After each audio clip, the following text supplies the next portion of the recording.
Hey everybody, Rue Dickinson here. So if you don't have the patience to sit through long videos, here's what you need to know. If you're doing headcount planning and you don't know how many folks you need, try this strategy. Figure out what your sales type is, figure out what your pre-sales capacity is, and figure out what your number that you need to hit is. And then it's simple math to figure out how many SEs you need on your team. I wanted to spend a little bit of time talking about a strategy that I have seen around headcount planning. This was introduced to me by a mentor that I have at McKinsey, who I was talking about the challenges of trying to keep up within sales engineering with the demand that the sales team places on you. And he gave me a model that he uses for this. And specifically, this was around more complex sales. So I want to break it down for you. And there's three real components that go into this. Number one is, what is your sales type? Number two is, what is the capacity of the pre-sales team? And then finally, what is the target and the quota that you're going to, what's your number basically? So the way he broke this down is he says there's really two types of sales motions. There's probably way more than this, but for simplicity, this is what we're looking at. Typically, a sales motion will look like an SDR or somebody doing lead gen. Then it'll get transitioned to the sales rep or AE. Then pre-sales typically comes in for simpler products to just do demos and maybe answer some questions. And then it'll go back to the AE to complete out the sale and go through to close. He said, but that's not always the case, especially not with complex sales. And so what you'll often see with more enterprise type products, bigger price points, is you'll see the SDR involved, then you'll see the AE, but then pre-sales is going to get involved really early within the process. And then that pre-sales process can be a month, 2 months, multiple months long. And so the SE is carrying a whole lot of that deal, and then they give it back to the AE at the end, but it's a huge time commitment here from the SE. And that's the difference between simple and those complex sales cycles. Now, if you're in a simple sales cycle type company, then often the way folks will do things is they'll do it based on that ratio of, well, we need one SE, sales engineer, or solution consultant for every 3 reps or 5 reps or 8 reps or whatever it is.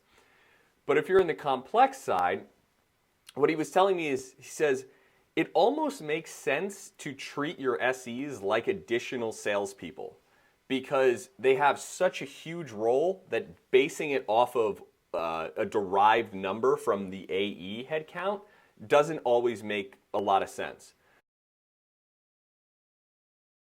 Let's say you're dealing with complex and you want to look at a different model beyond just the standard ratio model. What you need to first do is figure out what your pre-sales capacity is. Now this is tricky and you could get really into the weeds through this if you want.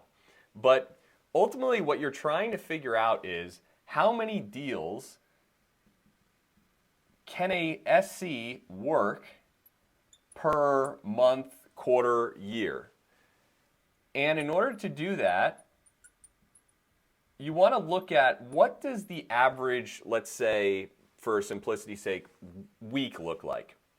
And let's say if you do a deal where you have to do an in-depth POC, it's going to take the SE the entire week to do that.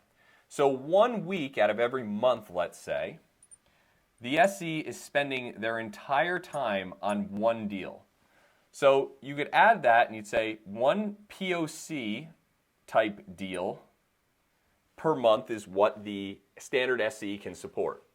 Now in addition to that, there's a lot more transactional sales where they just have to do a demo or they just have to do a security review, whatever it is. And let's say, for argument's sake, they can do 3 of those per week. They're simple, they're usually a day or 2, and they bang them out. So if they're doing 3 a week, that means over the course of the remaining 3 weeks out of the month, they can do 3. So that's 3 times 3 is 9. We'll call them demo deals or mini deals. Now this isn't set in stone, but let's say this is what you can realistically manage per month. And what the SE, what this assumes is that you have 10% of the time you're doing POCs and 90% of the time you're doing demo deals. You can look at the individual metrics that you have for your solution consultants to figure out what that is.